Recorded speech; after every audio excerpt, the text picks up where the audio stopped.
Hay mga lagan, pahinga muna kami. So nasa out of nowhere kami, di ko alam kung saan to banda. Pero papahinga lang. Kuha kami energy. Kasi antok na yung asawa ko. Grabe yung journey tayo. So kala ko ba madulas yan? Goods pa din. Journey yung likod. Harap ko ay Eurogrip. Panalo, walang problema kahit bangkingan kanina yung daanan ko. Walang problem. Tingnan mo yung skid ng gulong. Galing. So yung mga lagan, mga bugoy, malapit na kami sa Tuge.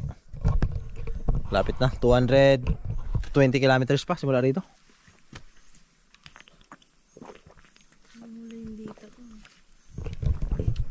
Tingnan mo yung paligid oh.